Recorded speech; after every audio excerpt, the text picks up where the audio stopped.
Whoa, whoa, hey, hey, hey, yeah. I'm going to jump around a little bit, and I think you covered the collective theme song enough. If we need to, we can circle back to it. Just in your backstory when you were talking with TV. Admittedly, what I immediately want to go to is the Dior track. That when I stumbled across that, man, it's been a while since I recorded, but that thing touched me, man. And I said, I got to jump on this, and I got to jump on it now. So talk a little bit about that, and then I'll chime in as well. I want to know, when you heard that beat, I hate to hit you with a question, but what drew you into it? Because I love the beat, right? It gives me real Tiger vibes. It gives me that real, it's, glasses up, let's celebrate. It's a heavy hitter. Like this one is a summertime banger. Like I hear, the windows down rolling. Even the way it comes on, like the melody, it's like, boom, boom, boom. It just feels good. Just to hear your perspective, what made you appreciate that beat so much?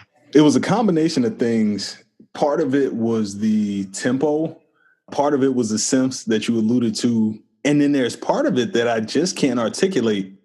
Part of it is the claps. I don't know, man. It had a certain rhythm and a certain vibe that activated me, man. And that sparked a creative release that I haven't experienced in a long time. And I just jumped right into it. It's tough to articulate. And I think that's the case with most subjective art forms, right? That's what makes a Picasso or a Jay-Z so valuable, is the fact that you can't articulate it. You just know what you feel. And it just touched me. And I just tried to go nuts on that thing, man. And when I say you went nuts, you went like full pistachio, bro. Like full pistachio, man. You went off.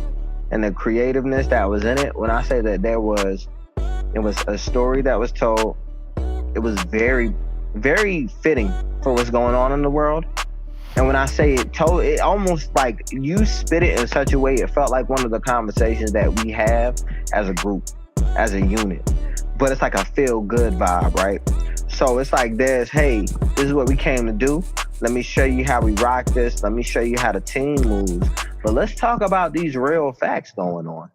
You know what I mean? Let's ask some real questions that's going down. Like, if you don't mind, I'll, refer to some of the lyrics. Like, yes, sir.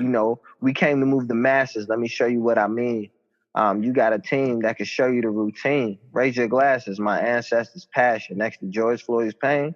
As a dope boys hustle, it just puzzles my brain. Why do dope boys hustles? Why George Floyd slain? Like those kind of things, right? When we talking about real stuff, hey, this how we move, but sheesh, why is this happening on? Or like, yo, as you turn your page, we're going to inspire shorties and to turn on their brains. I don't know your name. Like mathematics and deposits. Like, I was like, yo, this guy's a lyricist. This guy's a lyricist. Talking truth and talking that talk. So, you know what I mean? That's just the tip of the iceberg. But like when I say that, like, I'm going to lay that down and I can't wait, you know what I mean, to hear how you lay it down, what Alex can do with it. This is going to be like cold, like wintertime in Antarctica. You feel me? Like it's cold-blooded. So just from what I've seen and how I've toyed around with it and played with it, I'm so excited for it. And I think that this is one of those that will, I guess I could say the word, I think it'll be a good anchor track for what we're doing. It's interesting that you mentioned that, because when the creativity started coming out of me, I pretty much just threw up all the conversations that we had, some of the emotion that I was feeling about the Black men and women dying in 2020, specifically amid a global pandemic. And this is underlaid by the foundation going back centuries, back through and including slavery. And it all just came out, right? So I think the beat provides a feel-good element, but I wanted to contrast that with some very weighty lyrics. right? And so you get, hopefully the listener gets that motivation to start to unpack and tackle and address some of those more substantive issues. I try to do a little bit as well. I'm very technical as a writer. Sometimes I think to my detriment that may, turn off the masses, if you will. And I'm going to try to pull this up now. So apologies for the delay. No problem. When I'm passionate, like I hear it in my voice now, and it took me a while to realize I was sounding like this. I can't bring this version of Talon to work.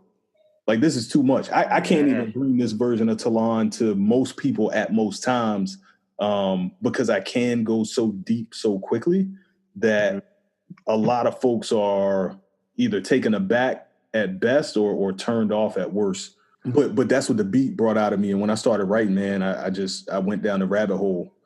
Oh, and when I say that, like, I'm similar, I align with that, because I'm a really passionate individual myself. So once I get excited, boy, I get excited. You know what I mean? And I can totally understand that. And I'll say, like, just looking at what I'm seeing and everything I've seen, that passion is only serves you in a positive way. The lack of passion may be ideals that are not suitable for who we are. You get what I mean? Unpack that. If that makes sense. Unpack that a little bit for me. I guess there are a lot of ideals that, particularly being in the corporate space, to not dive way off the deep end, but just being in a corporate space, we've had to learn how to move a specific way, right? And you know that there's a certain way that you can express yourself without it being attached to some outlandish stereotype, right? And I think that particularly for me has been, I'll say, a challenge or an opportunity in the corporate space. I'm passionate, I'm excited, and I'm amped. I'm me. However, you can't let that come out in every room. You can't let that come out in every meeting. You can't let that energy come across because it may be looked at as too disruptive, or people may fear that. I guess that's the best way I can equate it. I guess that's the best way I can unpack it without So going too far off track. Everything that you mentioned is what I felt that, I couldn't articulate in a bar, right? But it's also reflective of the creative release and the part of myself that I can't bring to my 9 to 5, but it absolutely exists. And when I say it puzzles my brain in the track, it's all of that, right? It's not just George Floyd. It's not just the dope boys. It's why would my whole self not be accepted at my 9 to 5? It's why haven't members of the Black community been exposed to as much as other communities? Why has it taken me 30 plus years to lean into my calling? And so in that one line, it just puzzles my brain. That is representative of so much. I mean, it's the most beautiful vomit I've ever seen, bro. Trying to tell you, it's artwork, seriously. Appreciate it. And like it's like looking at it, like I said, from the first time I read it, I was like, wow, this is really gonna get some wheels turning. And it's on such a beat that it's like, yo, this is lit. And then they're like, but wait a minute, this is profound. Exactly. And it's just I guess I said the word dichotomous. It's a dichotomous song because you want to turn up to it, but you have to think while you turning up. And that is not what you see often. You see, hey, turn up music, you know what time it is. But this one is like, hey, we know what time it is. You can hear this. I'll equate this to almost like how Jesus Walks is. Jesus Walks, it's a good song. You hear those lyrics and I mean, he said it himself. Hey, you gonna play this in the club? If I say, if I talk about Jesus, you can talk about anything, and then with this one, it feels like that. Like it's saying real things, and it's going to make you get up and move. Yeah, that was intentional as well. And I thought about the passion of the protests. And I won't even confine it to Black Lives Matter because that can take the conversation illegitimately so down a tangent that is counterproductive. But I'll just say the protests in response to the murders of Black men and women Like there was so much passion, and you could feel that from your TV and computer screens, even while everybody was locked down. But the passion was just a surface level, right? There was so much substantive thought and feeling, and specifically pain, that you could see coming out in the form of a protest.